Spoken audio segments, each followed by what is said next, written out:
Hi, welcome back to Real Auto Reports. I'm Jonathan McGrew, and today we have the 2012 VW Eos Hardtop Convertible in the Lux package. We're going to give you the real review today and go in real in-depth detail about this car and what you need to know if you're looking at buying one or just curious about one. So join us as we take this out on the open road with the top down, top up, and everything in between. Hi, so welcome back. So we are in the 2012 VW Eos. We're driving around. We want to give you the real review and kind of give you an idea of what this car is like to drive around town. So here we are out on the road. So some of the things that are interesting about this car is that it does have the 2-liter turbocharged 200 horsepower 4-cylinder motor. That makes it very peppy when you're driving it. It also means that you do have this front-wheel drive setup, so you will get a little bit of that torque steer, not a whole lot actually. And you'll also find that if you really give it gas from a light, that it will catch some rubber, and with the traction control, it'll keep it all under wraps. But it is actually a very lively car. And I guess that's not what we expected from the look of the Eos. This is really more of a touring car, and it seems to pack some performance that you'd expect out of a sports car. Now, driving this Eos, the other thing you'll notice, we're sitting here at a light, and it does have the electromagnetic steering. It is heavier than, say, if you're driven one of the new Audis. It does not have that super light feel when you turn the wheel. It's more constant in its feeling the whole time you're driving it. And that's okay. It's just a little different. It is a heavier weight than some of the American cars that you might drive. It is typically German. And it does give you a good sense of control of the car. It doesn't feel too heavy to feel comfortable in town or in a parking lot, yet it does not feel light to where the car feels twitchy or goosey out on the highway at highway speeds, or when you're up in the mountains, say, as we could be here in Colorado, and driving through the curbs. One of the things you'll notice about this Eos is that it does not have a sports car seating position. It is what I would consider a touring car. I was thinking about this car a lot as we've been driving it, and it reminds me of the LeBarons of the late 80s, early 90s, because it's a nice 4-seater car. We had a 6'2" passenger and a 5'2" passenger in the car, and of course the 6'2" passenger you'd think I put in the front seat, but I didn't.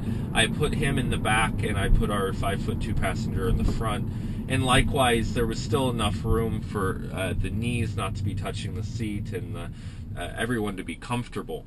And so this is really more of a touring car to me, with the hardtop convertible with this lovely sunroof that you can open and close when the hardtop is up. It gives you a lot of versatility in the cold weather as well as the warm weather. And that makes this car a good road trip car and a good everyday car. Let's talk about some of the features that are on this Eos. This does have the Lux package, so we do have the leather seating, we have the navigation and the satellite radio. We also have power seats, power lumbar, heated seats, dual climate control. This car has the DSG automatic transmission, so it's a 6-speed automatic with Tiptronic, and sport mode, so you can have it in sport mode if you come straight back, and you can click it over from drive and put it into the shift mode or the Tiptronic mode. All in all, everything's pretty reachable.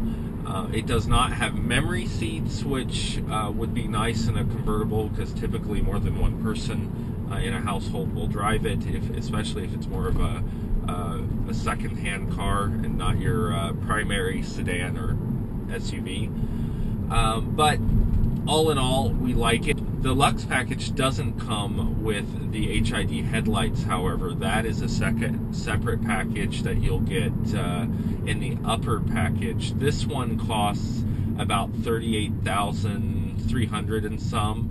And then if you go up to the $41,000 bracket, you'll find that you get the HID headlights and the technology package that gives you a few additional bits and pieces. But all in all, this car is very nice. It has the metallic paint, it has the leather. This is finished in the beige or cream colored leather interior, and we really like it.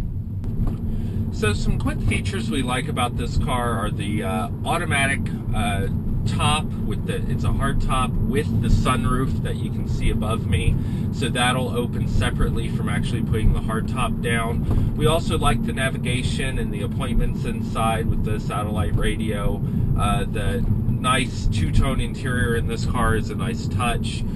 We also like the fact that this car has a good comfort and usability all year round. So it's the other high point that we would mention is the performance with the 2-liter 200 horsepower engine. Very peppy, great car to drive, and all around good touring car that will let you have the wind in your hair. So what about ride and comfort and driving and, you know, just basic usability?